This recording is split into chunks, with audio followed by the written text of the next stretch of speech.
Good afternoon and welcome to the next session of day two of CANTO 2023. And the title of this particular session is Keeper of the Word, and it's my absolute great pleasure to welcome Anita Nair. She needs absolutely no introduction, but it's suffices to say that she's definitely one of the most eclectic literary artists to have come out of the subcontinent in recent times. She's the author of various celebrated books, such as The Better Man, The Lady's Coupe, Mistress, Lessons in Forgetting, Idris, Keeper of the Light, which is one of my personal favorites. I thought the book when it came out at the airport. Alphabet Soup for Lovers and Eating Wasps, as well as a crime series, which she's invented this detective character of her own.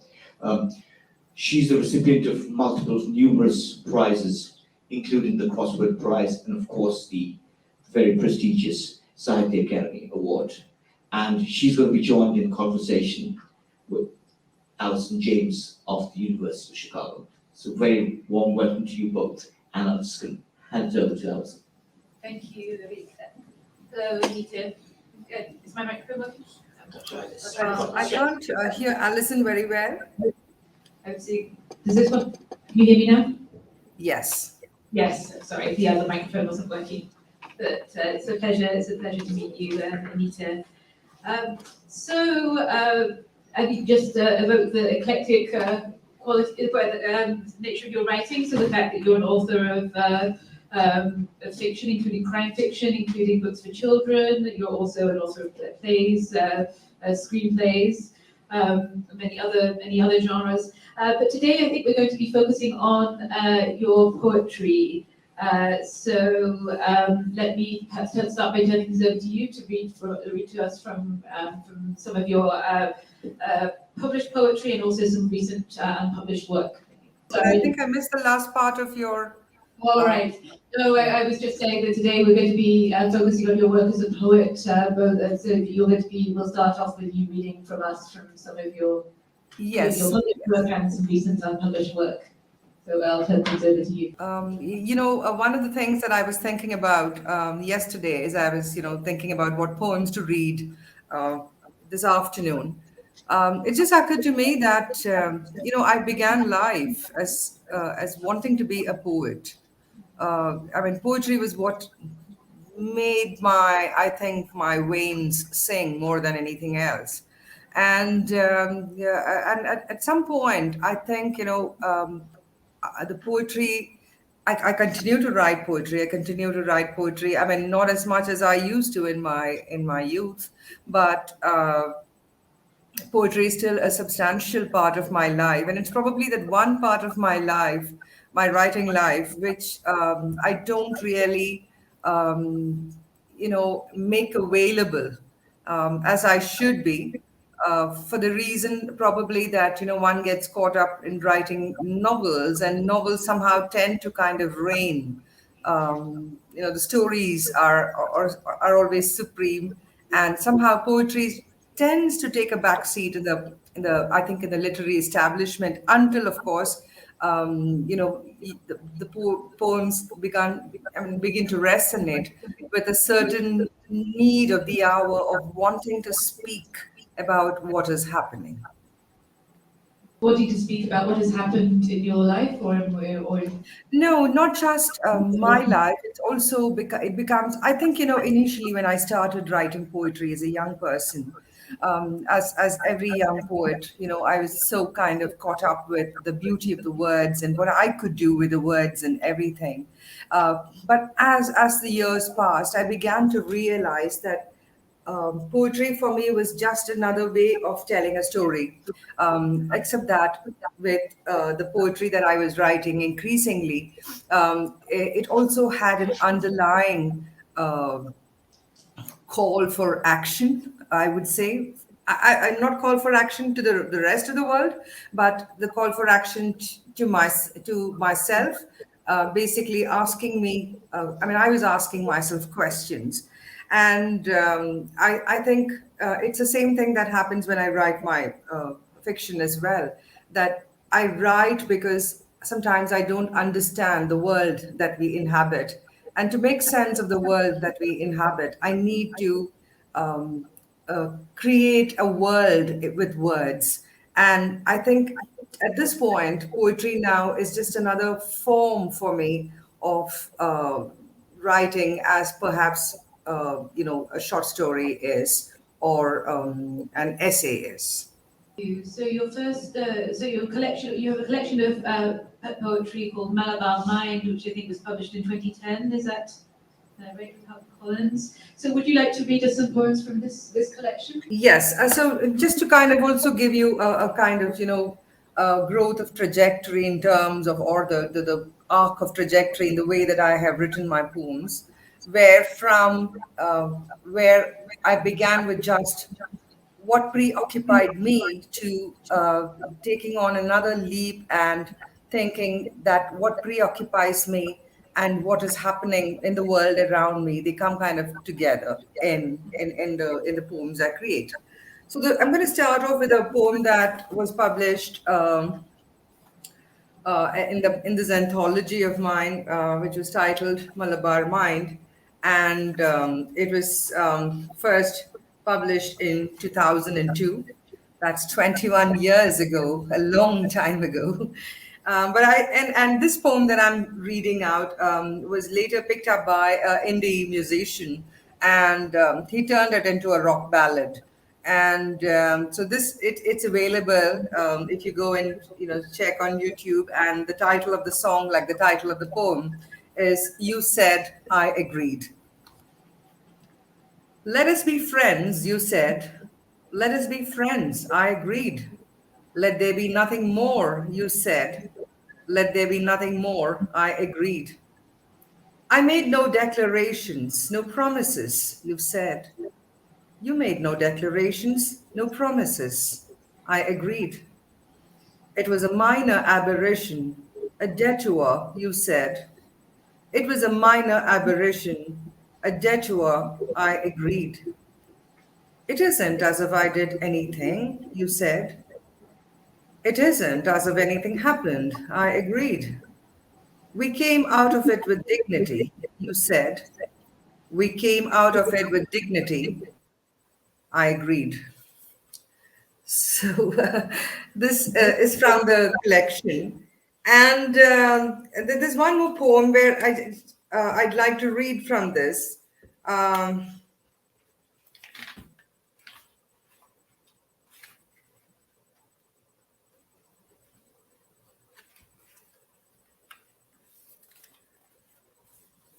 this is called I Want. I want to sit beside you in a rowdy, dingy pub, legs dangling, shoulders jostling, knees touching. I want your breath to drain the sweat off my brow, and for you to lick the bitterness of my lips. I want your eyes to seek mine. I want to hear the hushed lust in your voice amidst the noise. I want to sit beside you in a dark balcony where yesterday's washing doesn't flap its crackling wings. I want us to hear the night call, watch shadows play ball and time creep up a celestial wall. I want your fingers to unerringly seek mine. I want to exist as more than a mere habit. And then, of course, over the last few years, the kind of poetry that I have been writing um, is just as intense, I'd like to think, but there's also a subtle element of humor that started popping into my poems. And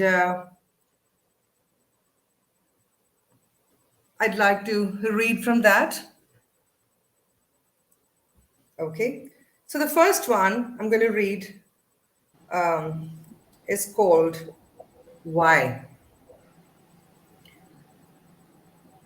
Why climb every mountain? Why sail every sea? Why explore every continent? Why open every tomb? Why dig up every lost city? Why dredge every wreck? Why decipher every hieroglyphic? Why deconstruct every plume of imagination? Why examine every emotion? Why thread every bead? Why pluck every weed? Why name every form of life? Why explain every phenomenon? Why count every penny? Why stretch every moment? Why trap every dream? And and then I wrote this poem.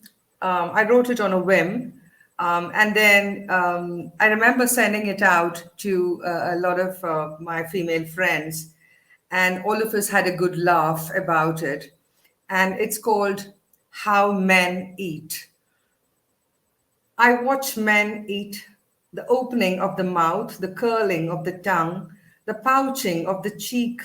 I watch how they slice and spear, how they chew and swallow. I watch how men forget to pretend with food on their plate. All I need to know about a man, I find as he eats. Watch the man who picks at his food as if it were ridden with hundreds and thousands of rapacious weevils, each seeking to chew into him, daubing and probing. He litters the rim with suspicion.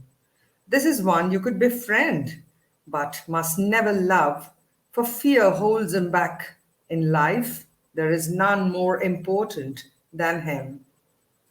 The man there who shovels in with gusto and relish each mouthful of what you lay before him.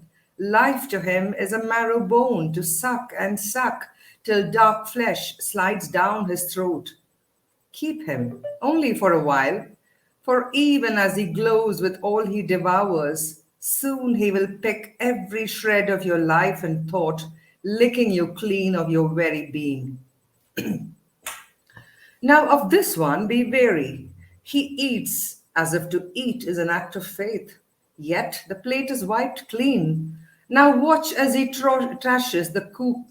Sorry. Now watch as he trashes the cook, the cauldron, and the stove. Malcontent and miserable, the food is ashes in his belly. Everything to him is an affront, a failure to measure up, and so will you eventually. There is the careful eater, taking only as much as he knows is possible, nibbling, savoring, never rushing, the deliberate boy who arranges his plate as if it were his tomorrow. Everything in its place. Marry him to your daughter, for he will love as he eats, carefully. But for yourself, is that what you want? Often I would wonder if there would ever be one in whom lives a hunger to know food is more than food. So each meal is for him, as it is to me, the last meal on earth, to savor and relish. Would there be one with an insatiable appetite for love, for life, for more than what we can see?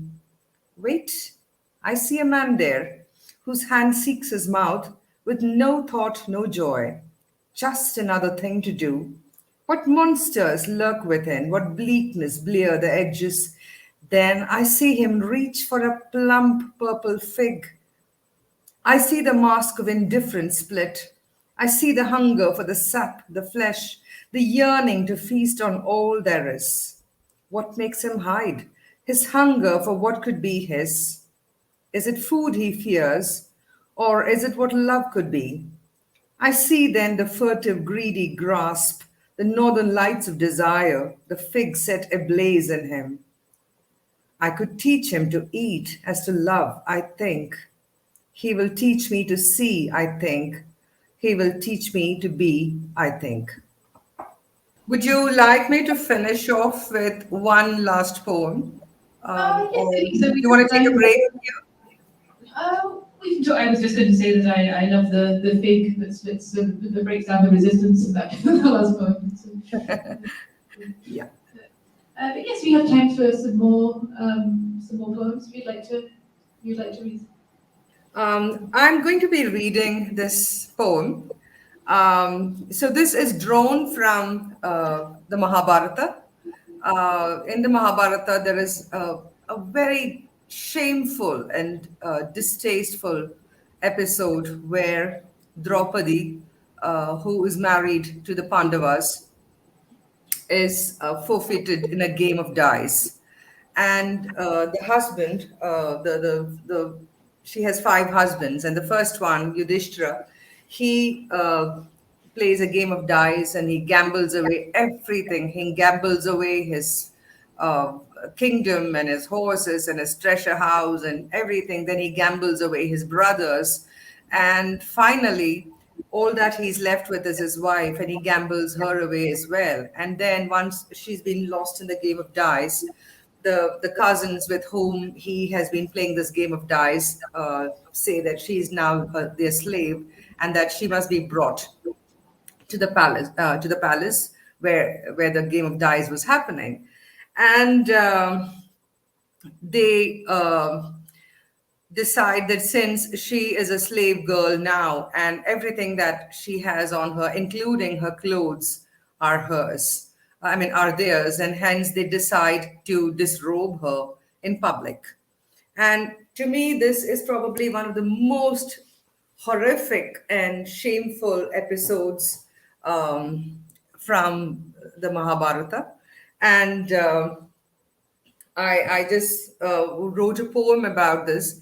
This was written some years ago for the Kochi Biennale, where there was a Norwegian sculptor artist, and she had done an installation, and I had written this poem to kind of juxtapose with that piece of art that she had created.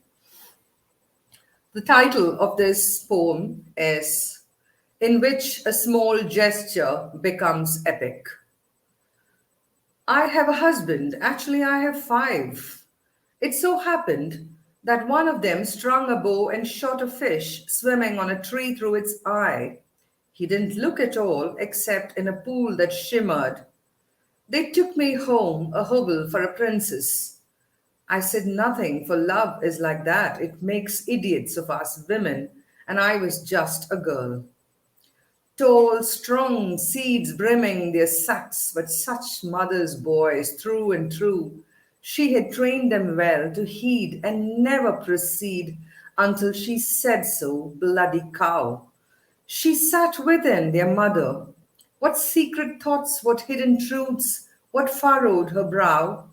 Divided between all of you, she said, as if I were an effing hen. Wings for one, breast for another, legs for one, neck for the other, and a wishbone to tug on. I have a husband, actually five, but all of this you already know. But now that I am to be stripped bare, let me tell you about them and men, for you can't not understand men a little when you've had five to handle. No, don't glare at me, you bloody cow. This is some of your doing. You brought up good sons, but not necessarily good men. As for you, Dushasana, you mega moron, let me save you the trouble. Let me peel away these layers on my own. This one is Yudhishthira, the wise one, son of Dharma, untainted, uncorrupt, forever right, the gentle tyrant rapping my knuckles. Draupadi, this doesn't befit you. A father teaching me how to be. You look away now, you coward. You do not want to get involved. Righteousness made you smug. Righteousness makes you effing selfish. I still have four husbands. Which one of you will be there for me? Bhima, son of Vayu, the wolf-bellied wielder of the mace, you were the bumbling brother, seeking to protect me from Bee and Behemoth, yearning to fulfill my whimsies. I see you wanting to rush to me. I see Dharma lay his hand on your knee. I see you, second husband, fall back. Arjuna, my Arjuna, son of Indra, my god among men, lover who feasted on my lips, you were the nectar I would never tire of. You won my hand, and now you forsake me with equal effortless ease. So I am now left with two husbands. Nakula, my radiant dark husband, more handsome than any man living, Hoarse whisperer, tender lover, the younger man who made me laugh. In you I saw the bloom of a toy boy, all muscles, testosterone, and charm. But where are you now, Nakula? Or your twin Sahadeva, the all knowing but bashful one, so much a child who needed me to show him how to be a man. When you ate your father's flesh, you knew, and yet you allowed this to happen. That I cannot forgive, Sahadeva. So here I stand, shorn of husbands and all that I was. My name is Yagnaseni. I was born of fire. Your scorching gaze doesn't shame me. With the blue lotus, my fragrance is freedom. You can smell a yojana away. I am Krishna's Saki, but even that epithet I forsake, for I cannot be what you want me to be anymore. I open my hair, so you know. I erase the marks, so you know that I'm a woman first, a woman true, and everything only thereafter. So, this was the beginning of how I started writing political poems. And political poems that often deal with gender as well, but in different modes. Actually, that's what struck me. That you have um, just now this taking up this episode from the Mahabharata, or else in a more humorous mode in How Men Eat, for example, or in the poem you read earlier. You said I agreed. There, I guess the gender isn't specified, but I think there again you have this kind of gap that opens up in communication, presumably within a couple. And so I think this is interesting. So would you characterize all of this poetry as political, or does it vary? Is some of it more lighthearted? How do you see it? I mean, every piece of poem is now political while it's personal. But I think, in the beginning, when I started writing, like I mentioned earlier, my preoccupation with was trying to understand myself and my thoughts and, where I fitted in within the world of, the world that I inhabit, as well as, the world of my imagination. But over the years, I find that every time um, something happens, and this could be a good thing, it could be a bad thing, it could be an accident, it could be a catastrophe, it could be anything, but it could be something that moves me so much that I find that I'm no longer able to write only about whatever I want to write about from a personal point of view.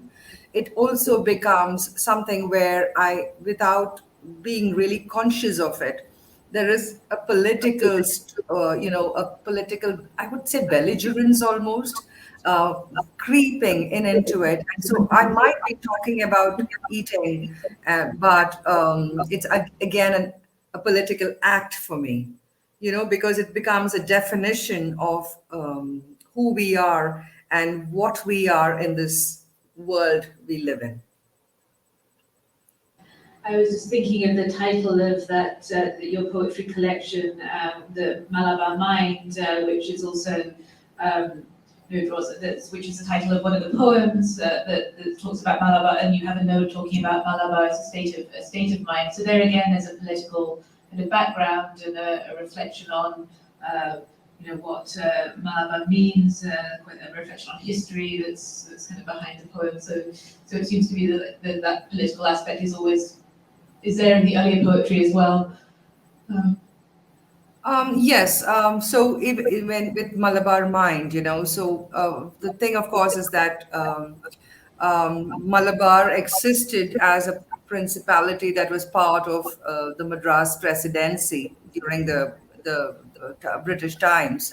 And much later, when the states were formed and Kerala became an amalgam of three princely states, the Travancore, Cochin, and the Malabar region. And so on a map, you would not find a place called Malabar. There isn't a longitude or latitude that would define it anymore. But Malabar, when I wrote this poem, and I don't think much has changed even to this day. Malabar is really like a state of mind. It's a state of mind where you are a certain kind of person. If you are from the region of Malabar, you're laid back.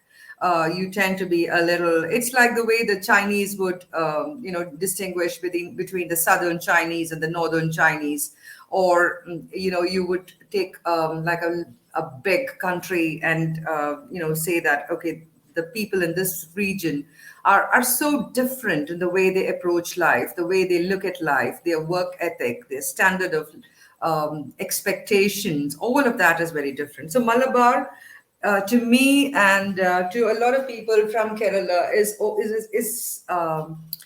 a state of mind where you kind of laid back, and there is a lushness there, there's a fecundity there, all of it exists, but there's also a kind of deep rooted malaise, which is basically like a kind of dissatisfaction with life. And I'd actually like to read that poem, The Malabar Mind, the title poem.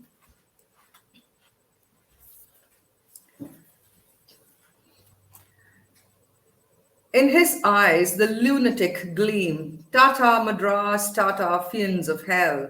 Keep your lady politicians and deceased flies. The Malabar male wheezes and chuckles. Look at this girl, the lunatic stares. Her curves are ripe melons. Pardon me, I know not what I think. May I touch your feet, please? My madness will vanish with the soft breeze. Let me go, I'm not mad, only deprived. Why did I leave the emerald cave?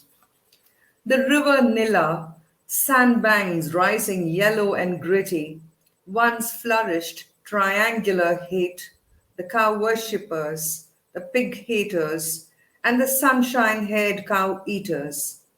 No one knows how it came about. 1,000 men piled into a carriage, trundled and truckled, gasping for life. When they opened the doors, the stench they say made people gag a mile away. In Malabar, they cannot forget, sometimes, the soft breeze smells of blood. The Zamorin saw his face on a piece of glass, opened doors to colonial greed. We have so much pepper, so many spices. Give it to them for mirrors. Should man live a stranger to his face? Our men now sail the seas across the bay to the desert hope.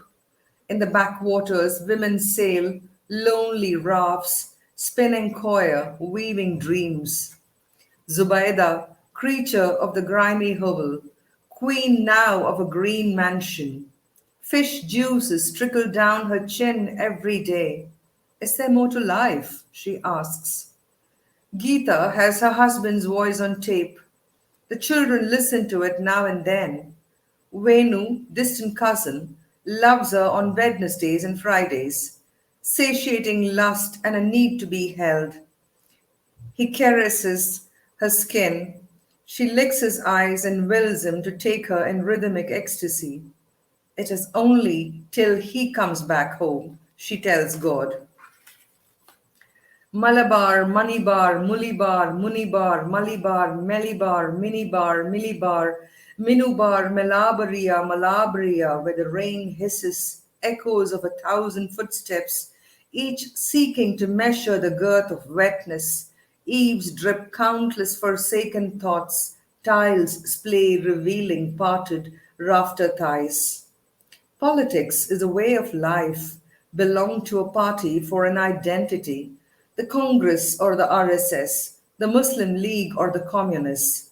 There is still about life here a quiet air of restfulness. Nardi knee deep in slush, tractors and buffaloes his companions. Together they watch time amble by. How can man be content when he knows his rights? Militants dress in schoolteacher guises. The forest hides disenchanted hearts.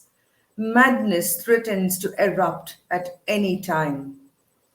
Lying in the limpid green pool, mouth open to catch the first dewdrop. Grandfather's concubine died yesterday. Who will light his lantern at night, I wonder? Father came back from roaming the plains, built a home, and settled his books. Mother likes to think of nothing. The emerald cave has a soothing clutch. The devil bird weeps, pua, pua. I kiss my elephant hair talisman. Coconut palms rustle their fingers. Courage and the soft breeze will cure madness, they say. So this was trying to capture what Malabar was. Yeah. But it also seems to be a poem about history, Mhm. empire, and all, yeah, various different things. I was wondering, is the story, is the part with the thousand men in a carriage, is that a historical moment? Yes, so that's actually a story where, there were in 1921 in Kerala, in Turkey, there was a Khilafat movement that took place. There was a revolt there, and it kind of percolated down into Kerala, and the Khilafat movement had started taking place also in Kerala. Now, the 1921 episode of Kerala history is not so very well known outside Kerala itself. But this was a time when, but if you were to speak to people in Malabar, especially, almost every family has a story to tell of how I think, things had come to a head where the British were unable to kind of stem the revolt that was happening. The the Dalit community who had been treated so badly by the Savarna community in Kerala um, chose to convert to Islam, and together they many of them rose up in revolt because it was basically a very landed community, and the caste system was so ghastly there that I mean, pretty people lived within like cages of caste. There was no way you could escape it, and there was no way of ever making your life better in any way because caste determined everything about you, how you dressed, what you wore, how you tied your hair, what jewelry you could wear, all of it, what foods you ate, which temples you could go to, or which places of worship you could go to, all of it. So Islam came as a relief to a lot of the Dalit and the backward communities because it gave them an opportunity to be equal. And during that time, there was a lot of rebellion. The poor workers, the working class, they revolted against the landlords. Um, and one of the ways that the British thought that they could contain this was the first railway lines had just started running in Kerala at that time. So they put men who had never seen a railway line or a railway platform ever in their life. They were put into a carriage, into a goods carriage, and the door was closed. And they ran the train for about just a distance of about 35 kilometers, but then it's 1921, so it took a long time. They ran this train up and down, this coach up and down, and they finally opened it like 3 days later, and people had died there of fright, of suffocation, of hunger, of thirst, of emotional exhaustion. And they opened it, and every passenger inside, I mean, they were not passengers, they were like cattle and shoved in. All of them were dead. Um, so it's again a ghastly piece of history that, for some strange reason, that hasn't really kind of. I mean, in Kerala history books, they talk about it. There've been films that have been made about it, but it doesn't go beyond Kerala. Not many people know about it. So what I try to do was kind of weave in those episodes, like trace the history of Malabar in that poem. Yes, or bringing its histories into the present in a way, because this is put on the same level in the poem. Yes, it's still something that is still very present in the breeze. Um, Thank you. Yeah, I maybe wanted to come back to a question you touched on a little bit, but that is the role of poetry, or how poetry relates to your other writings. You said that it's all part of the creation of a world. in a way, or just another way of telling stories. But is there something you can do in poetry that you feel you can't do in your fiction? No, it's like okay. For instance, so when what happens is with when I'm writing a story, I find that the nature of my own, I think, personality is that when I like to kind of dwell on details and I like to talk about everything, every aspect of it. But I find with poetry that I remove all those things and I just go straight for the emotion and nothing else.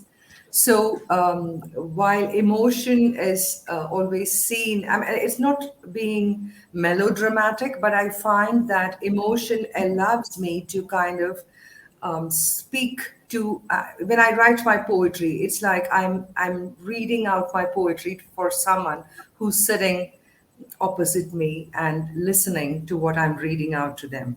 So for me, poetry is a form of conversation, is a form of dialogue. Not dialogue as much as a monologue with somebody who's there and who's interested in hearing what I have to say about a specific thing. With fiction, I find that that I'm creating worlds. I'm creating worlds that are not probably familiar to me as well. I mean, these are worlds that I need to research, I need to understand, and I need to delve into to be able to write about it. So it takes me it's a long process that I go through. But with poetry, I find that I never actually work on a poem over a period of time. I write it in it's like usually a poem's written in one shot. And then later go back, of course, and work on the crafting and everything. But the first line to the last line is written. It's almost like catharsis for me. I need to write it to be able to uh, stifle the words that are kind of threatening to erupt out of me. So I need to write it, and it's written in one stretch, and that's it. That doesn't matter. And I don't need like a working surface, or I don't need anything. I would even write a poem on a napkin, or I might write on a dinner napkin, or I could write it on the back of a cigarette packet or anything. It doesn't matter to me. Whereas when I write my prose, I find that it's a deliberate act for me. It's a more deliberate act that I need to be able to use the right kind of paper. I need to have my fountain pen, all of that.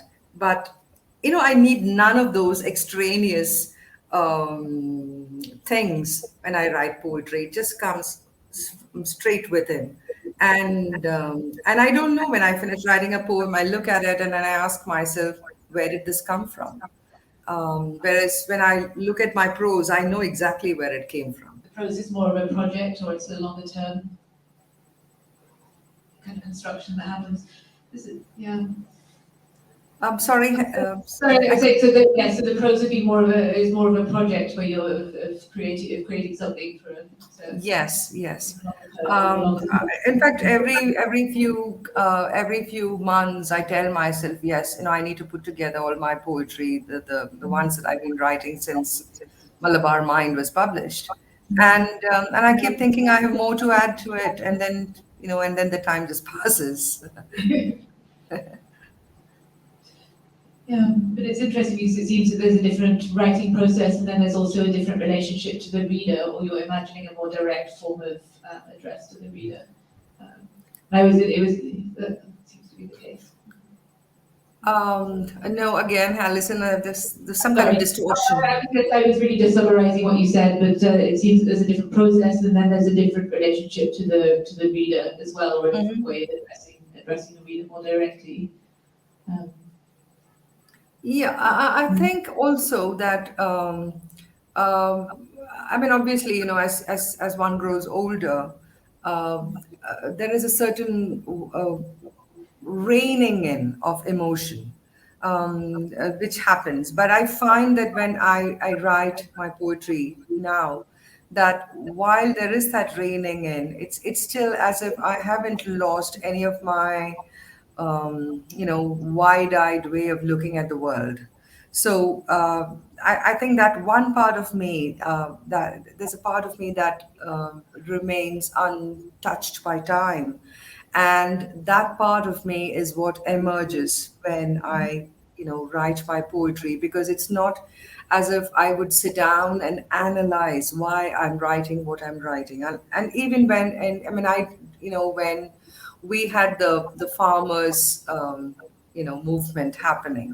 I again had written this poem, and which was read out by a well-known film star who's also a very political person, and I found that if the first time that I was able to use poetry as a way of communicating um, what these farmers were feeling, probably in English. Now, there's a lot of poetry probably being written in Hindi and in Punjabi and in Tamil and all the Indian languages, because that's where the the farmers are from. I mean, that's the language that they use. There isn't enough, I thought, being written about in English.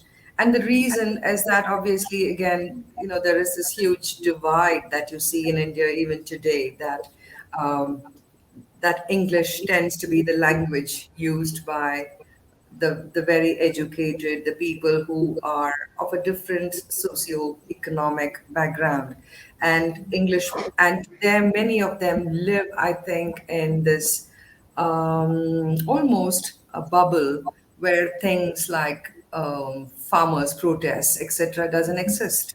It's not part of their everyday life. It's not part of their daily reckoning in any way.